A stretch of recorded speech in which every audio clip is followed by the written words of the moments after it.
6 to 8. Mitch Jesrus will be hosting, no commercial advertisements in hours. Plus, Mitch will spend an hour taking your calls and comments, so you'll have a chance to express yourself.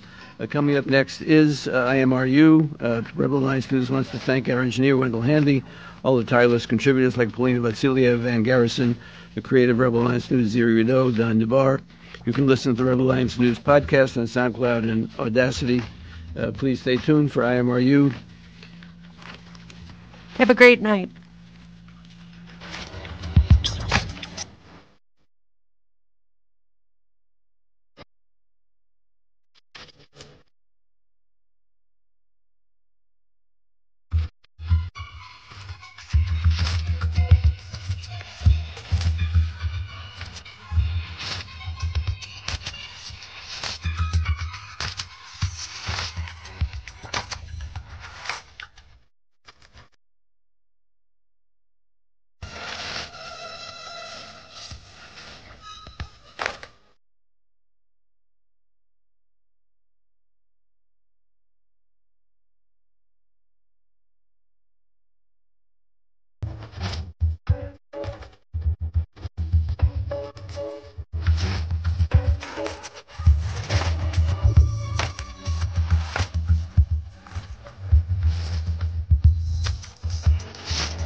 .7 KPFK, Los Angeles.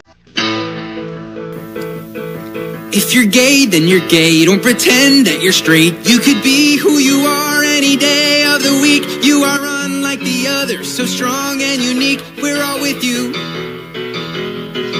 If you're straight, well that's great. You can help procreate and make gay little babies for the whole human race. Make a world we can live in where the one who you love's not an issue. 'Cause we're all somewhere in the middle. We're all just looking for love to change the world. And we're all here in it together.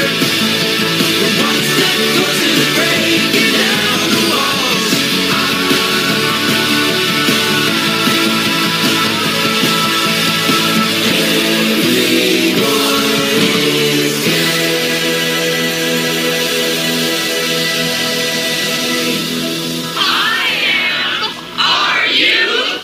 Yes, I am. And my guest tonight is as well. On a queer day. Rise and look around. He's singing in a different key already. I've lost complete and control you'll of the show. see who you are. On a queer day.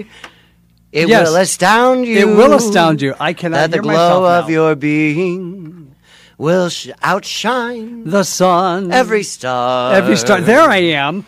Yes. You'll feel part of, You're part of every mountain, sea, and shore. We're not singing this whole song. We don't have the show. I haven't. I spent time But on it's this. about past lives. I am Michael Taylor Gray. Yes. And that's it's my co-host, apparently. My guest, Peter Bedard, is our Hey, guest tonight. everybody. I'm the host and coordinating producer. I'm the host and coordinating producer I'm the host. of IMRU. Yes, here at KPFK 98.7 I mean, FM. come on, it's a queer show. Barbara, It is hello. queer. Barbara, Hello. Babs, on a queer Babs day. with the nails are like butter. Yes, yes. So we are tonight. I say yes a lot. Say yes. I learned from Shonda Rhimes. It's the year of yes. Year of yes. Yeah. Every year should be the year of yes. Well, it depends. But yes. Only if What are you you're- asking me to do, Exactly. Michael? Only say yes if that's what you want. I would not. Right? Yes. That's I what mean, come on. We were talking about stuff. We like were this talking often. about that Yes. stuff, right? So you're here tonight. You're back. You are. Why don't you give us our listeners a little bit of a background of who you are, and like I said, when I'm doing the red carpet, yeah. who are you and why are you here? Hey. Should I be super gay? Yeah. Hey, oh my God, my name is Peter, and I'm so Uber happy to gay. be here. Uber Yeah. gay. Yeah. So you're grew tell up us in a the little bit about Silicon what you Valley. do in Cathedral. You came all the way from Cathedral I City. did. I drove all the way in. and you're from- driving. I got a little gas there. Oh my good, gassy. What have you been I'm getting doing? old. Yeah, getting old. Yeah, and you got to drive back. You're driving back tonight. I'm driving back tonight. I drove in and I'm driving out. I was driving back tonight. That's so fun. Yeah. Do not drink and drive. No, we do No, not do that. no, we I don't. don't. You know, I've never been a drinker, so it's really not my thing. You're a teetotaler. No, not even. You that. do real tea. I do real tea. Yeah, yes. exactly. Yeah. I love real tea. Tea's amazing. Not real tea. Herbs, spices, Yeah. all kinds of stuff. I almost thought you into- said birds. No, roots, birds. I did say birds. I think I did. I didn't mean to say birds. You know, I died years ago, and my brain, I substitute things now. That's what we're going to talk about. Right? Yes. What a great I lead-in. think one thing, but my mouth says something else. The mouth doesn't stop, kids. Good thing this is radio. You can't see me shooting these death ray stares at them. No, I love them dearly. We've known each other for many, many years. But you do, tell us a little bit about the work that you do in Cathedral City, and then we're going to talk about your near-death experience that you just referred to. Well, the work I do isn't just in Cathedral City. In fact, I've worked internationally. Smell you. Right? Yes. Yes. Ooh, so Smell the nice. freshness. Yeah. Yeah. So, You were saying? snuggle soft. So, I have been blessed to work internationally and online for decades. So, like, probably for not OnlyFans decades, doesn't for probably count. 16 years. No, I'm not on that. I mean, I think I'm cute, but I don't think I'm that cute. Oh, stop it. Right? Start. Yeah, and I'm old. But anyway, so before the pandemic, I was already online. Because I was blessed with my contract to have my first book published with Simon & Schuster, and that gave me opportunities to work in different countries. And so... Who do you like better, Simon or Schuster? they're both dead. Oh. You like them, and you love them equally. They're amazing. Yes, I love them both. I talk to them through my Ouija board every day. Oh, good. So now, what was your first book that you published? So my practice as a therapist that is international. There you go. See, I was trying to get him to mental tell you health what he does, therapist, people. Right, I'm a Thank you, mental health listeners. therapist. Yes. Yes. You know, I Do you actually, help thyself, doctor? I do all the time. I have to walk my talk. You know, Yeah. so I think mental health should be fun. I think we spend too much time being really serious about it, and we make it work, and it's so hard. And you know what? Let's have fun. Let's be silly. Let's play. Because gays, not just girls, but gays just want to have fun. Exactly. Yes, thank you. Everybody Thank just you, wants to Cindy. have fun. Yeah, the everybody world should. just want to have fun. Fun. Oh, the world Yeah. just wants to have fun. So I'm a mental health therapist, Yes. and I was blessed to have my first book published with Simon & Schuster, and that gave me the opportunity to travel and teach in many countries. So I've been online for quite a long time. When COVID hit, it was a blessing because I was able to close my office, and I see clients now online. I have clients in Australia. It's a little tricky with the time is 17-hour difference. So, Yeah. you know, How do you it's manage like, that? Well, it's like 4 o'clock in the afternoon for me, when it's 9 or 10 for them in the morning. The next day, I talk to my future all the time. That's right. You do, come to think of it. Right? Yes, Because they're and then- 17 hours ahead. Yes. And then the last time that you were here on the show, we were talking about your latest book, Billy and the Anxiety Monster. Yeah. And you know, I have a new one.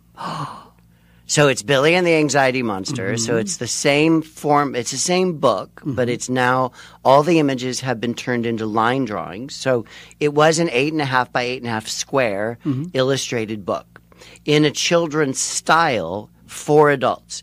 Now I it's- love that you did it that way because it really makes it accessible. Exactly. And it helps you drop maybe some of your pretense of what you think as an adult, you know, like we try to presume things before we actually delve into them. Exactly. And so the goal was to write a book in a children's format that would bypass the judgmental, push away adult type of brain. Which is what I just said, but he said it in Yeah. doctor speak. No, I said it in less. You said it in more formal speech. I than did? Yeah. Are you shaming me? No. Okay. But you can if you want to, if that's what you need to That's do. fun. I can shame myself. So I took that book, and because it has become a crossover book now, where kids are loving it, it wasn't my initial intention. It was my hope that the book would be received by all ages. But my focus was to write a book in a children's format for adults. Now, kids are loving it. I've been flown up a few times to the Bay Area where I was able to work with some private schools and the 10-year-olds in 5th grade and some high school students and stuff like that, and read through the book and go through it and really learn to love our anxiety. How did that happen? Did that just the book connections, people liking it, finding it, wanting more information about it. That's wonderful. Connecting with me through my website. So we've taken that book and turned it into an 8.5 by 11, black and white, and I've inserted questions through the book that now you can ask yourself as you're going along with the healing journey that Billy goes through in the book. You can go along with it now and ask yourself some of those questions. So it's a coloring book and an activity workbook. And I even give you a page in the book now to actually draw your own anxiety monster. Which I did. Right. In my book, cute. on the inside of the back cover. Yeah, you sent me a picture of it. Zazu. And the idea is that these parts of us, ultimately, these parts that we may think of as pain, like anxiety, these parts have a purpose, and their intention is to help us heal. Yes. Their intention is to protect us, right? Anxiety is saying, run away, right? It wants to protect you. And yet, the way it's trying to protect us is often not the best way. So when we learn to love that part of us that's trying to protect us, and we respect it for what it's trying to do, and we appreciate it, and we change the conversation from a antagonizing, I hate you, I can't stand you, I wish you'd go away, I'm embarrassed of you, I'm ashamed of you, blah, blah, blah. When we change the conversation to one of love and kindness and compassion, then the anxiety can transform, and we learn, it actually teaches us how to heal ourselves. Which I believe for you to get to this point in your life, to be able to communicate what you just did to all of us, Right. it had to come from a place where you had to go through that yourself. Yeah, so that sort of brings me to our topic today of my near-death experience. Now, how old were you when you had this near-death experience? It was a long time ago. And, you know, it's interesting how certain situations will influence the rest of your life. Right. And that was one of those moments for me. It was my anniversary of my death was October 16th, 40 years ago. 40 years ago. Yeah. So I'm celebrating my rebirth. Yeah. My friends in the near-death Because community. you were what, 18? I was 17. 17 when this happened. Okay, 17. And where in the country were you at this time? I was up in Northern California. I grew up in the Silicon Valley, which was awesome. Lovely place to grow up. It's amazing up there. But my death experience, you know, somebody came up behind me, and I was on my Motobecane, which is like an early moped. Yeah. And somebody, when I was in a curve of a road, it was like an S. The shape of the road did a big curve, couple curves. And as I was in that curve, there was a semi-truck parked on the side of the road, and I was trying to get around that truck when a car came up behind me and pushed my back tires. They hit me and pushed my bike into the truck. Into the back of that truck. Yeah, so I drove into, basically I drove into. You were pushed into that. Yeah, into a wall, basically. I think of a steel wall, right? And I jumped out of my body before that. I got to. I'm going to stop you right there. Okay. Okay, because I want to, because it's kind of like a little bit of a cliffhanger. So now we know the moment and what happened in that accident that led to this near-body experience, right? Yeah. What was your life like before the day of the accident? Give us a little bit of a preface, a little backstory on what life was like for Peter Bedard at 17 before this day. Oh, interesting. I've never, all the years that I've been doing this type of thing, no one's ever asked me that question. So thank you. Thank you. You're welcome. Oh my God, you're amazing. I love you. So, our board Mr. Handy. Yeah, he's like, "Whoa, praise Jesus, hallelujah." Yeah. So I was in high school, and I had been discovered. I like to say that because it really was, where I was discovered as having a skill. And I was discovered as being a dancer, and I had the accoutrements, I guess you could say, what you needed to be that. So I was long, I was lean, I was flexible, I could jump really high. I had turned out hips, I had turned out knees, I had turned out ankles. So ballet. You were like the physical prototype. I was of a male dancer. Yeah. I was. Like there's a football player body and a basketball player body, and I had a ballet dancer's body. And what's funny is, as a kid, and this is how I think I unconsciously tapped into that, was I loved to jump. There was something about leaping that was just joyous for me.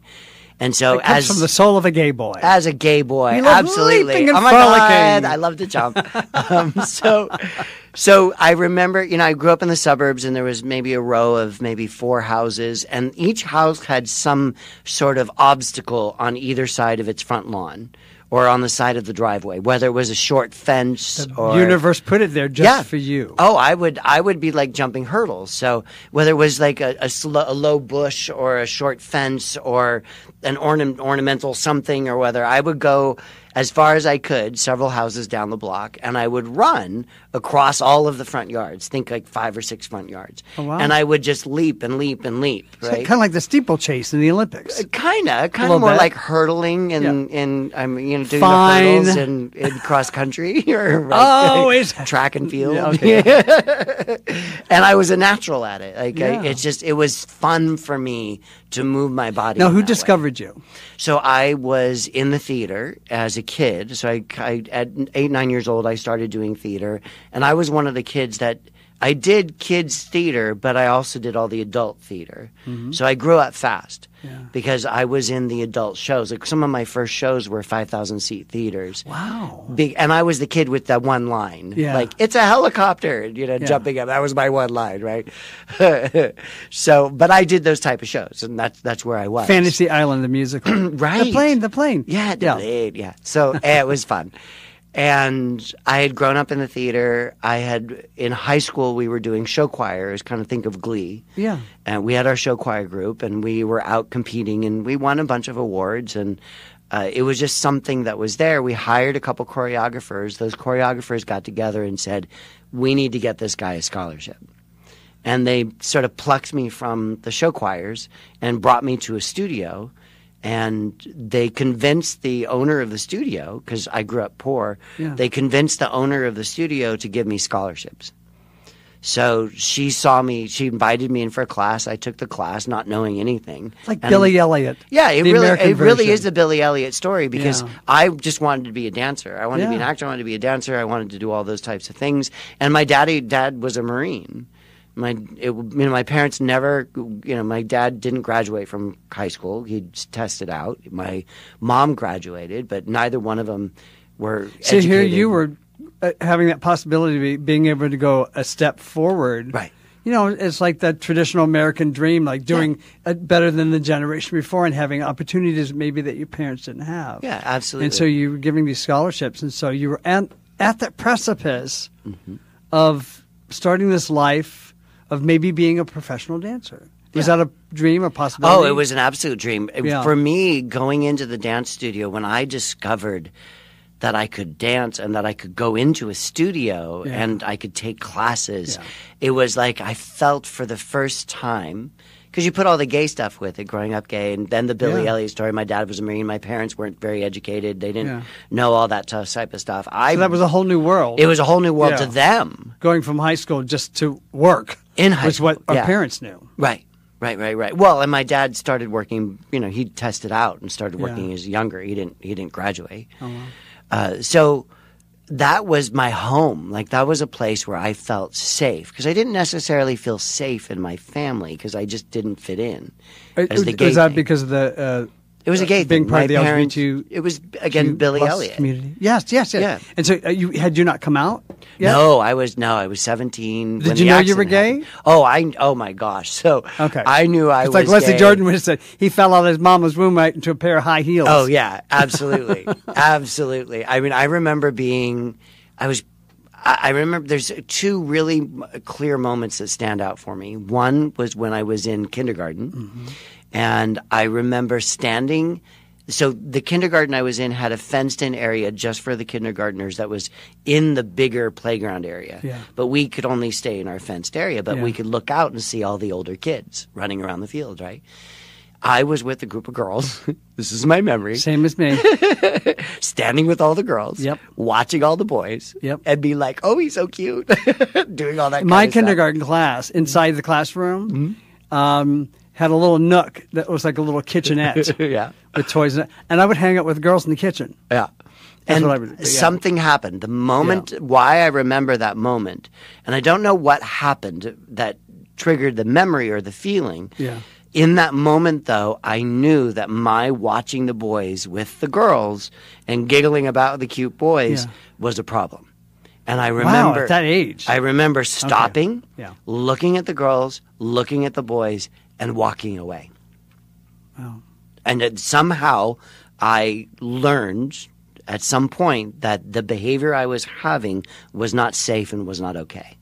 And then later, when I had my first crush, I was probably 8 years old, and I was in Santa Cruz, so over by the boardwalk in Santa Cruz, and there was a folklorico family, and they were all dressed in traditional indigenous American costumes, you know, with the feathers and the headdresses and the loincloths and all that type of stuff.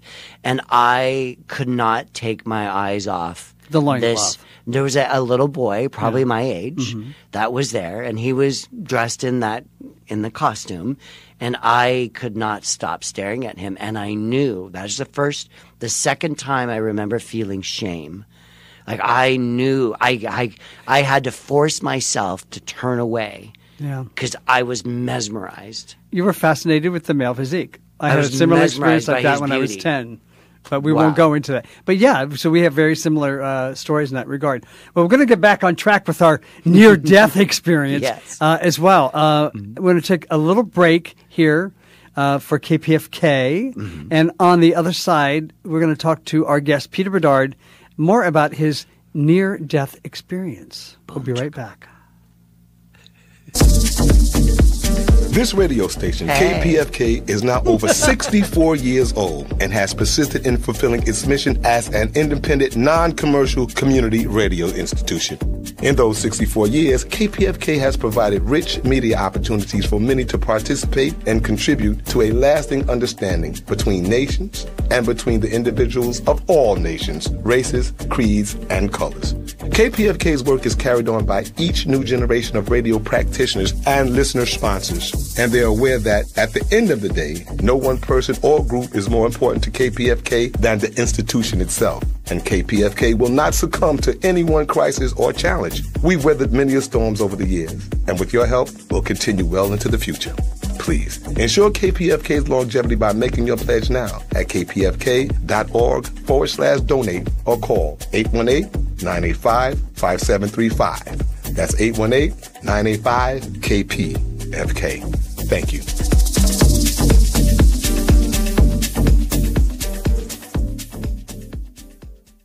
Hello, I'm Barney Frank, and you were listening to IMRU Radio Magazine, out front and out loud since 1974. Thank you, former Congressman Barney Frank, and thank you, my guest, Peter Bedard, who was talking into that commercial break because he didn't see the on-air sign that was still on. Oh, but hey, here we are. This is KPFK. This is listener-supported radio. Me. You can.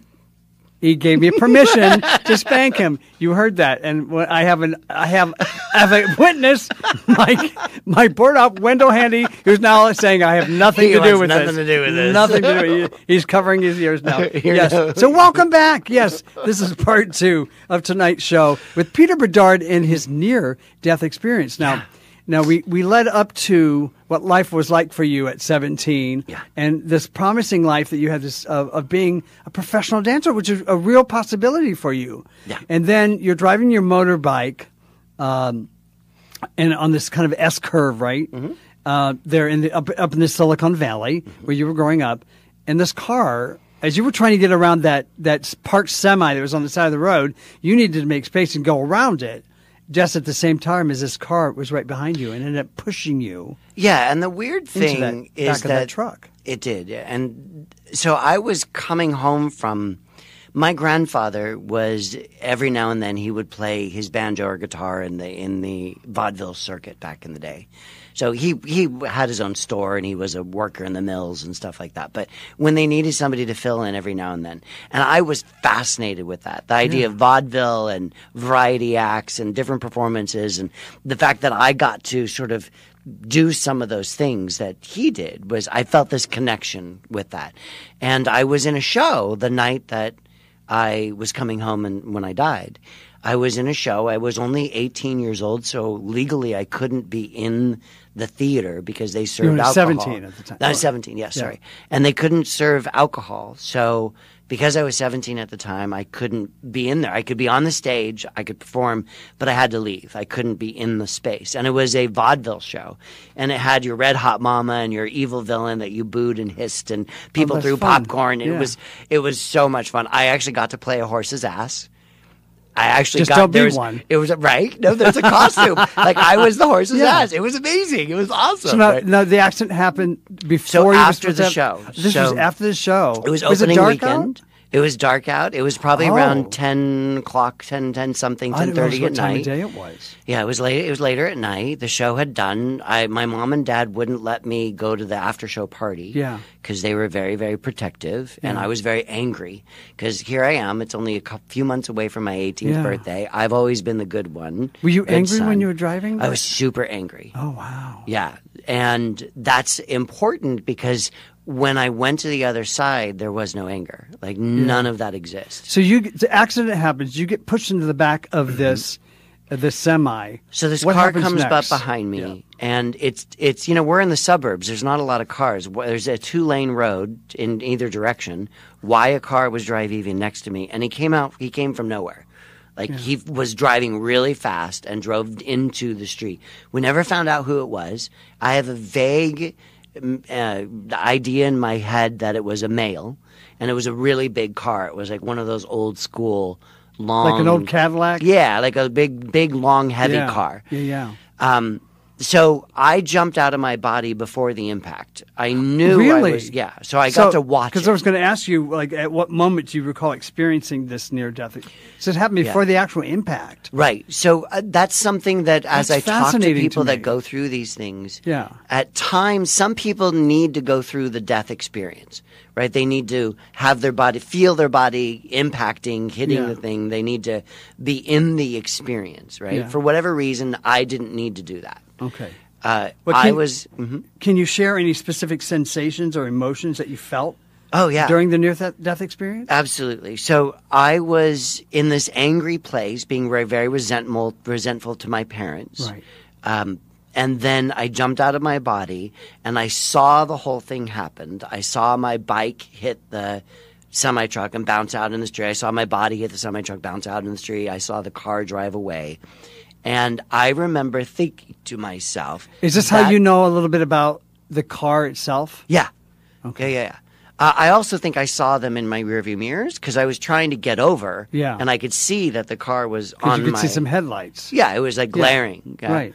So this experience of sort of hovering over the accident, watching the car drive away, seeing the top of the semi-truck, the trailer, seeing the top of the trailer, looking down on my body. In the moment, are you I'm very wondering, conscious. Exactly. Are you conscious of the fact that you can see these things, and Yeah. you're wondering, how am I able to do that? No, there was a lot of curiosity, but not in that area. Yeah. Like I knew my body was mangled. I could see that my legs were twisted underneath me. I could see that my bike had been bent in half, but there was no Your connection. bike was bent in half. Oh, it was totally bent in half, like totally collapsed onto itself. So, but there was no anger. The experience was a beautiful experience. I remember thinking, what a beautiful night.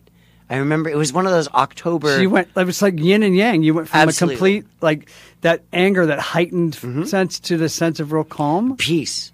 It was beautiful. I remember appreciating the night and the moon and how there was that sort of warmth still in the air, but that coolness as it was going into fall. And I remember this entire experience and just being so appreciative of how beautiful it was. Yeah. Knowing my body was down there, knowing that my body was messed up, and actually being grateful that I wasn't in it. And then I went down the tunnel. I did a tunnel thing. Not everybody does a tunnel thing. Yeah, because that leads me into, because I just told you beforehand during the break that this is where AI is helpful on ChatGPT to help generate some questions, because maybe I can't think of everything that needs to be asked. I'm really difficult to talk to. No, I love this. Now, did you encounter any, because you're about to say these things, and I want to lead into that. Did you encounter any particular figures, beings, or symbols I did. during your experience? And if you did, what significance do you think they held for you?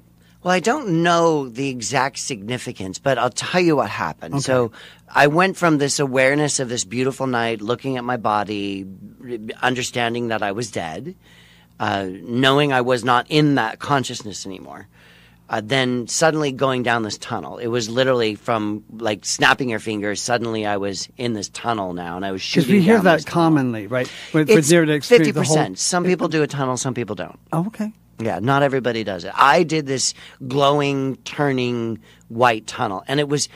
I only understood the significance of this many years ago. I would describe the tunnel as going through, like shooting through time and space, and it's a tunnel, and yet.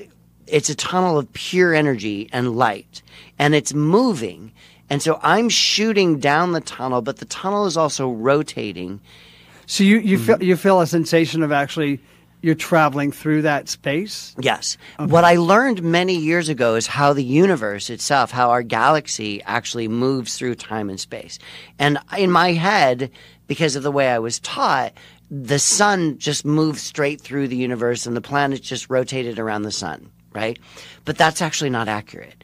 Everything is actually doing a Fibonacci circle, or a Fibonacci cycle. Or spinning, right? Yeah. So the sun is shooting kind of like a comet through space.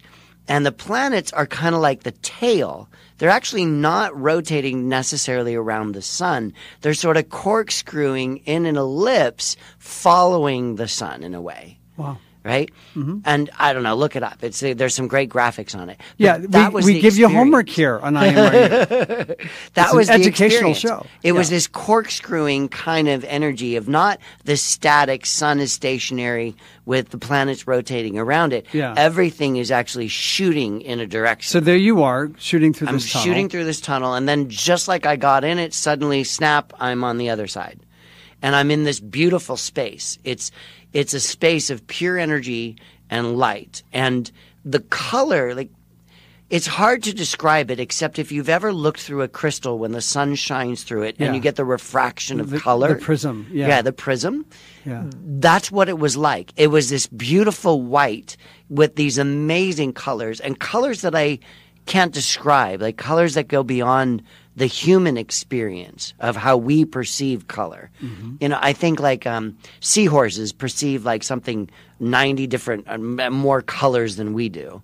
Or something like that. Like maybe that's... Well, that's not fair. Right, I know. I God, thought we were Oprah. gypped. Exactly. Especially Oprah. Yeah. So anyway, there was like this color I couldn't describe. Yeah. And being on the other side was the most beautiful, amazing, joyous, incredible. I jokingly and in all seriousness say that death was the best thing that ever happened to me. Yeah. I can't wait. I so look forward to dying again. See, this is part of the reason why I wanted to have this conversation, because I part of what I've been doing over the last year or two, besides pet sitting services and things like that, I do people sitting services now. So I'm dealing with like memory patients. Care, yeah, and you know, my composer friend, 90-year-old father who has dementia, you know, and really just. Yeah, and seeing how he perceives this phase of his life and how he perceives the other side and what's about to happen. He's very conscious of the fact that this is the twilight. These are the twilight years, and that he'll be on the other side at some point soon. You know, kind of thing. And so taking the fear out of death, I think, is so important. There's nothing to be afraid of. Yeah. I mean, I really sincerely mean it when I ask people to look forward to dying.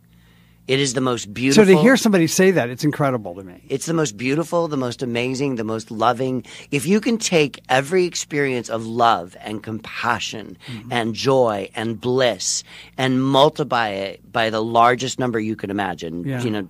That's how that felt? 2 million trillion, whatever it is, 2 trillion million, I don't know. It's indescribable, this experience of pure joy. Now, how did your perception of time and space change during that experience? It's weird because I tried to time out. I mean, again, for whatever reason, this is my little conspiracy theory story. I don't know what it is or where it comes from, but there's no record of an ambulance and there's no record of a phone call. So how I was found, I don't know, but there was an ambulance, and I could tell that story when I come after we get out of Yeah. heaven, or wherever Yeah. that place was. But so you're there in you've gone through the tunnel. You're on this other side. This brightness, this Beauty, beauty, love, joy, color, all that. I'm all walking these around emotions. this space. It's like the space stretches on forever. Are And there yet things I'm there? aware. Is there things? No, that you're, I'm aware that it's just I'm in a space. You're in a space, I okay. feel safe. I Yeah. don't feel like there's this massive void.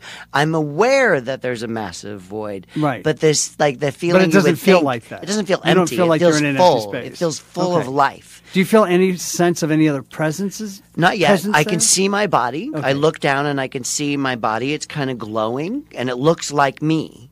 Like it's You have not a like, natural glow anyway, Peter right? Bedard. Oh my gosh, thank you. I'm doing a hair flip right now for those who don't know.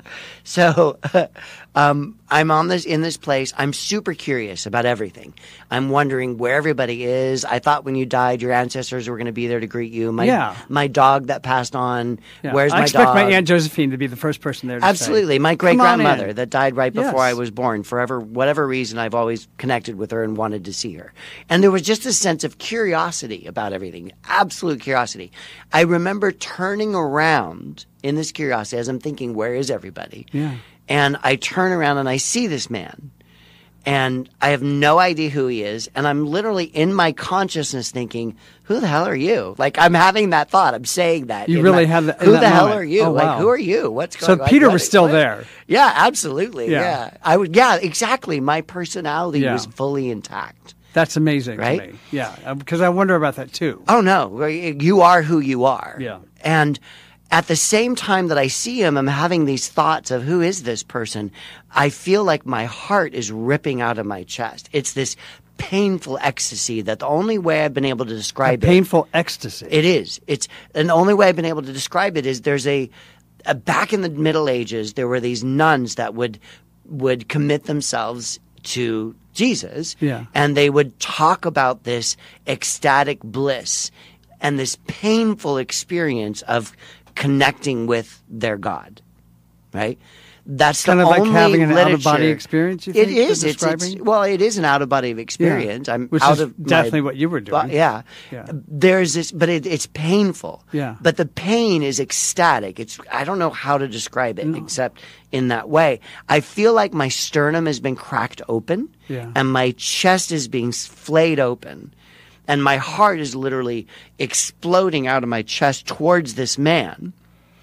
And I'm at the same time I'm thinking, who the hell is this person? While I'm having this ecstatic. Do you think experience. this is some kind of a transfer experience that you would go no through? This idea. transitional experience? No idea what it is. Okay. I thought about. I have no Yeah. idea what the experience was, except there was this love, Yeah. this absolute ecstatic love for this person, and he looked like Lao Tzu.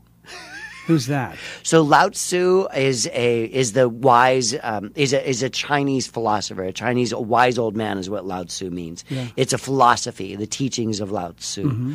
So Lao Tzu, he was Chinese, and for those of you who can't see me, I'm very white. I mean, I'm very German, French. Yeah, open up a potato. That's what it is. And there's this Asian man that's in front of me with the Fu Manchu mustache and the long wispy beard. Oh, wow. And I'm seeing all this really clearly. Yeah. And for some reason, I'm super aware that he's wearing a tweed suit, and it's a heavy, like British tweed, and he has a bowler cap on. And the thought, Hong Kong 18-something, pops into my head. Maybe in my past life in 18-something, I knew him. I have no idea who he is, but my heart is ripping out for him. And I am in that place of confusion and curiosity. It's not a negative, though. There's no confusion in a negative sense. It's just like, who are you? And wow, right? Am I meaning God is God? I'm literally thinking these thoughts in my head. Is God Chinese? Did we have it all wrong? Like, like the Vatican says he was a ginger, white guy with red hair. the Vatican. Archaeology says that he was dark-skinned and of a man of that time. I don't know, but I'm having these thoughts in my head, these curiosity thoughts, right? And he says to me, "You're not supposed to be here." Wow. And I kind of cock my head and I'm looking at him. And I like movie references. So if you ever remember seeing the Star Wars movies and when Obi-Wan Kenobi is hologram and he's projected out of R2-D2 Right. and you see him, that's what he looks like. I could see all the detail of his clothing, of his skin, of his beard, I can see every detail, but he's translucent at the same time. Wow. Right? Mm-hmm. So I'm talking to this holographic image. And he's asking me, and he's saying, "You're not supposed to be here." And my response was, "Well, I'm here. What are you going to do about it?" And on that note, that's our little cliffhanger moment. We're going to. I looked up songs related to near-death experience, and a song by U2 came up called "There Is a Light." So we're gonna play a little music right now that goes with the theme of our evening, and on the other side, and then we're going to take a little break for KPFK, and when we get back on the other side, we're going to hear more about Peter Bedard's near-death experience, because I want to hear what happens. Stay tuned. And the world comes stealing children from your room. Guard your innocence from hallucination. I know that darkness always gathers around the light. There is a light we can't always see. If there is a world we can't always be. If there is a dark that we shouldn't doubt, and there is a light, don't let it go out.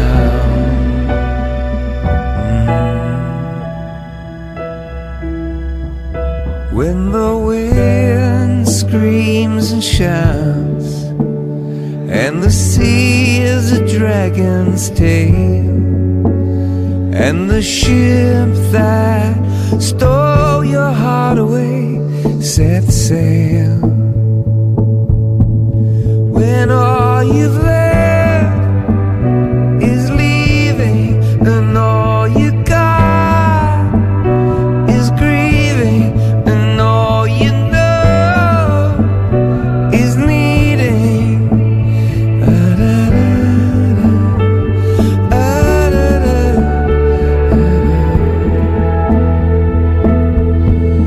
If there is a light we can't always see, if there is a world we can't always be, if there is a dark that we shouldn't doubt, and there is a light, don't let it go out, 'cause this is a song. Support comes from Art Don't Sleep and Jazz is Dead. Hosting Jose James presents 1978 on Thursday, September the 12th at Lodge Room in Highland Park. Jose James, the forward-looking jazz singer for the hip-hop generation, will perform 1978, his 12th studio album, combining James' deep love of jazz with songwriting and music production. For tickets, visit jazzisdead.com. Come to me with open arms and I'll never let you go. Come to me, my beautiful darling, need to hold you close. Support for KPFK comes from Greg Palast, creator of Vigilante Incorporated, his film about voter suppression leading up to the 2024 elections in swing states from Georgia to Arizona. The film screens at the Hollywood Cine Lounge for 7 days from Friday, September 6th through the 12th. Learn more at our website, kpfk.org. Hello, I'm Rich Valenza, founder and CEO of Raise a Child, and you're listening to IMRU Radio Magazine, the world's oldest LGBT plus radio show, broadcasting out loud and proud since 1974. Thank you so much. Yes, thank you, Rich Valenza. Yes, Rich, I need to bring him back on the show, too. Yeah, he started the organization Raise a Child, and he helps everybody who's looking into going from fostering to adopting a child. You know, because he found that when he was first doing that, as a gay man, there wasn't a lot of help of where to start and how to do it and do it successfully. So thank you, Rich Valenza. But here we are tonight with Peter Bedard talking about his near-death experience. And I said near-death experience, apparently. I don't know the words that come out of my mouth sometimes. You know, I said, I had brain that's damage, a new thing. Right? Yeah. They substitute. My brain substitute words sometimes. But yeah, that's what happens. But you said it wasn't a near-death experience. It was an actual death experience. And the near-death is kind of a misnomer. It's a total misnomer. I don't know why. I don't know the story of why it started to be called that way. Because I didn't Because you were near die, to death. So, you weren't. You didn't. Yeah, you didn't die well, for good. But I did. You did. Yeah. Yeah. Okay. So there you are talking to this Lao Tzu. This Lao Tzu looking individual. Mm-hmm. And he says that I'm not supposed to be here and it's not my time. But it's interesting to me that wasn't a person that you recognized. Not at all. Because I've heard so many near-death experiences, just for the sake of the show. Yeah. of it being somebody that they know, a family member saying, it was past before them saying, is, yeah. But for you, it was maybe somebody you knew in a past life, like you said. So after you said that, how did you react to that?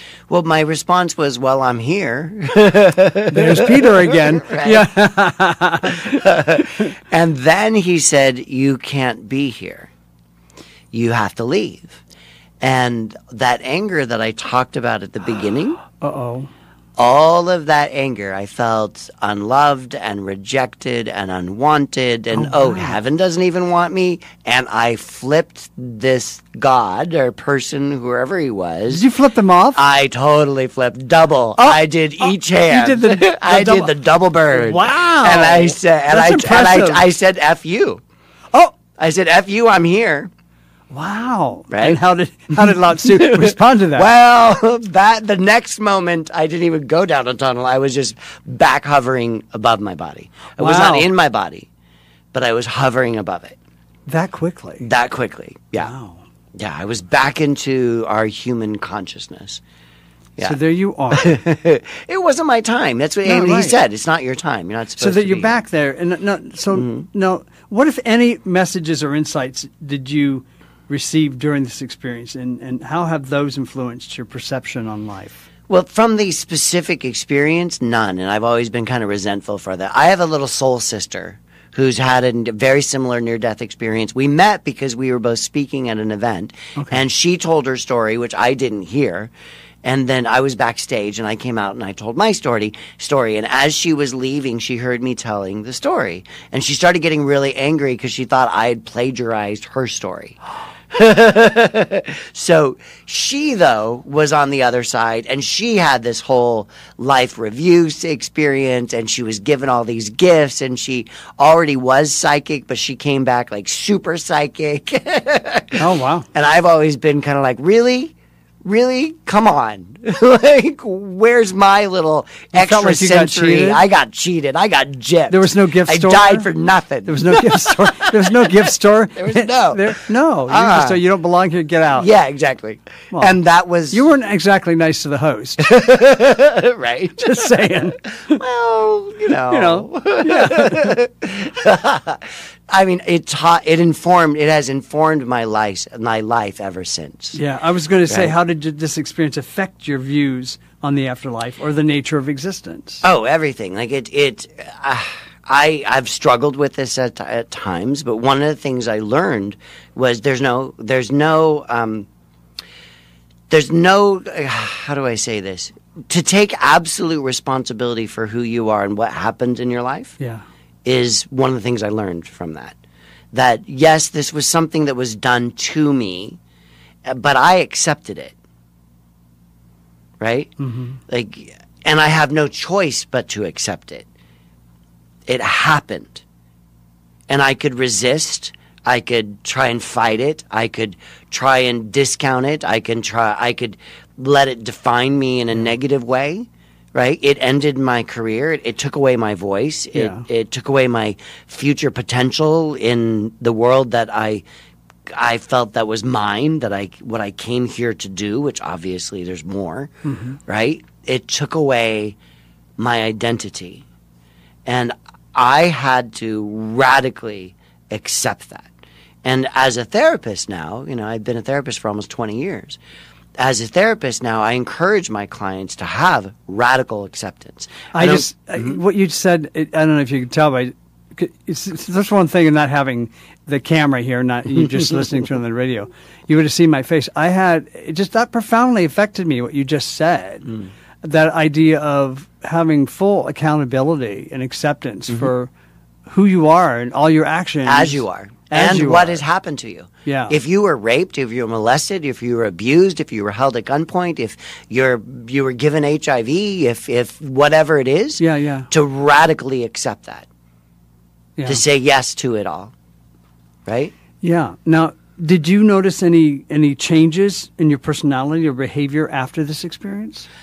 Not in my personality necessarily. When I came back, I didn't talk much about the experience because I knew I grew up Catholic. Yeah. My dad was Catholic. My mom was Episcopalian. There wasn't room for this kind of discussion. So I really didn't tell people about this. Yeah, because I've known you for quite a long time. And when we met, there wasn't like a place where, while we're painting sets, by the way, I died. Somebody killed me. I just found finding this out murdered. The last time you were on the show, right? Knowing that this was a part of your life, that this had been profoundly life-changing, indeed a life-changing event. Absolutely, it set me. So I came back, and I'll tell you the experience of being back. So please, I came back after that experience of being kicked out of heaven. Yeah, and seeing my body. Well, often flipping the bird does not give you the invitation through the golden, through the pearly gates. I don't think they. No, I don't think that's honestly. I don't think that's the other the cover side. Charge. It's all about love. There, it is. They didn't. They weren't concerned right. about. There was no insult on their You side. weren't the first. Yeah. And that was me. That was my human side, absolutely. Right? I wasn't being rejected. That was you already transitioning back into your... Yeah. Yeah. I mean, I don't think that God or heaven or whatever was really rejecting me. That was my opinion. Yeah. Right? That was my human feeling. Yeah, reacting to that. I had more to do and it wasn't my time. It wasn't your time. Yeah. Right. There's no rejection there. It's just saying, hey, So you're back. Come back. Yeah, you're back. Later. So I'm back. I'm not in my body. I'm floating over the scene, that same kind of scenario. But I'm very now aware of everything and I feel things. Even though I'm not in my body, I'm not exactly feeling pain, but I'm feeling my humanness. And I see an ambulance come. So somebody I was going to ask you, did you ever see the ambulance? Somebody somewhere must have called the ambulance, right? Who knows how long. Again, I'm on a suburban street late at night. Yeah. Not a lot of cars. I don't know who found me, how they found me. This is before cell phones. Yeah. Somebody had to go knock on a door or come out of a house. One side of the street was a school, so there was only one or two houses on the other side of the street. Because this is like 1984. Yeah, exactly. Yeah. Fall of 84. So, at some point somebody called an ambulance. The ambulance comes up. There's two men that come out of the ambulance. One is African American, one is Latino. The African American guy, he's the one that comes up to me to check my vitals. The other one is pulling the gurney out, opening the doors of the back of the truck, pulling the gurney out. He gets down on his knees and he's checking my vitals. This is what you're seeing from up above. Yeah, I'm watching the whole thing from up above. Mm-hmm. And I know he his face comes really close to my face. And I'm guessing he's trying to feel if there's a breath or see a pulse or something. I jump into my body at that moment and I open my eyes.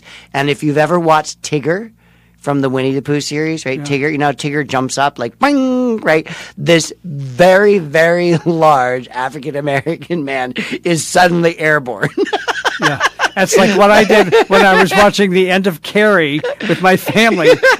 I was sitting on the ottoman, and when that hand goes through the earth and grabs her wrist, I jumped about 5 feet in the air. Yes, exactly. So seeing a man of this size, he's a big man, and seeing him just kind of go boing. You've seen a lot. It still makes me laugh 40 years later. Well, that would be a little shocking because it's like, is this kid dead? Yeah, totally. Yeah. And I tell him that my hospital card is in my back wallet, my back pocket, and then I jump out of my body again.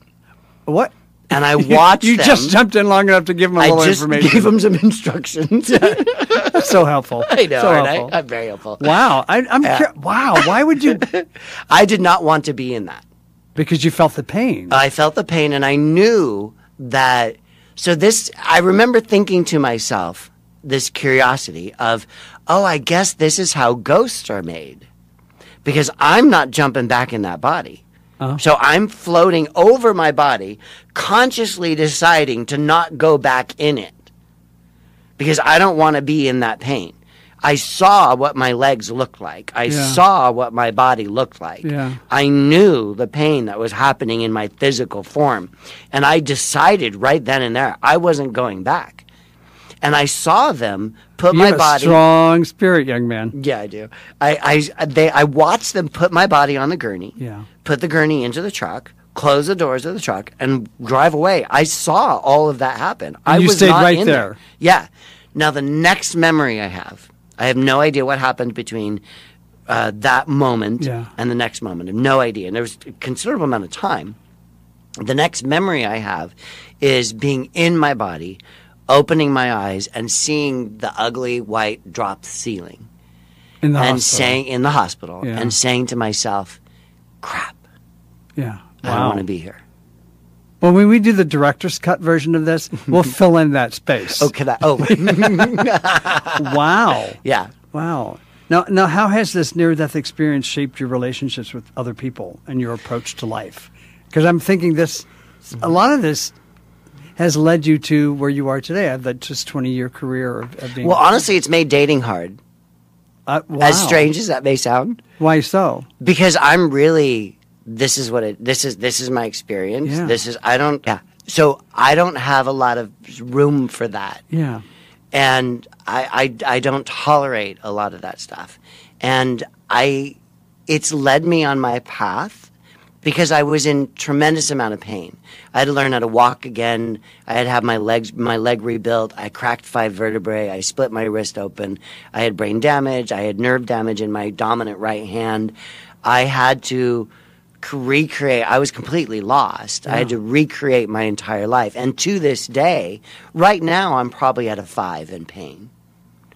Just talking to you right now. Wow. See, this is stuff I had no idea. Yeah, I'm in pain every day, but since you were 17 years old and this accident happened, you've been in pain for 40 years now. Yeah. Wow. And so when you're in pain as regularly as I am, right? It's just it's my background. It's like a background noise. Like I don't even realize I'm in pain sometimes. Yeah. Because it's been 40 years of my life, right? Well, I wish I need a 2-hour show. I really do need a 2-hour show because I never think I'm going to have enough fill in here, and I have more than I need. The most important part is that it taught me how to love. And I was going to ask you, what impact do you hope your story will have on others? And there it is, that it's taught you how to love. Mm-hmm. And you're doing that with the work that you do. Absolutely. With the books that you are creating and the help that you're giving to others. So we're gonna close out the show now, and while the last song we played was related to a near-death experience, thank you, U2 and Bono.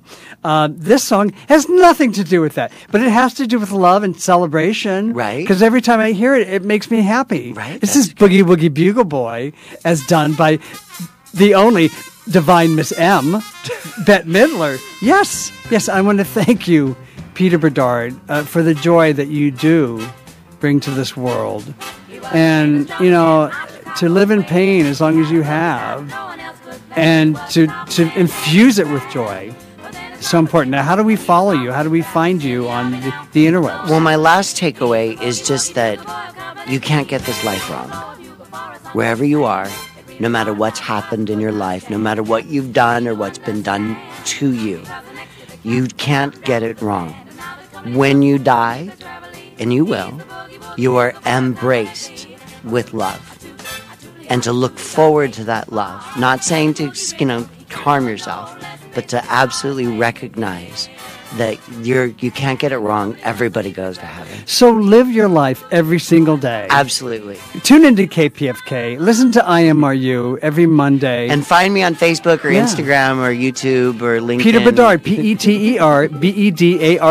Yes. Look him up. And I'm Michael Taylor Gray. I'm Michael Taylor Gray. That's Gray. That's gay with a rear. The cool MTG. Yeah, that's right. That's right. And I'm the coordinating producer and host here. Steve Pride is our executive producer. We have Yout and Wendell, who are board operators, and they're wonderful, wonderful people. Everybody here at KPFK, good Lord, KPFK, who contributes. Come on, I girl. appreciate you. I got it, girl. We'll be back next week, same Bat Cave, same time. We love you all. Thank you for listening, and we'll be back next week. Love you. Boogie every night and wakes them up the same way in the early rise. They clap their hands and step that beat.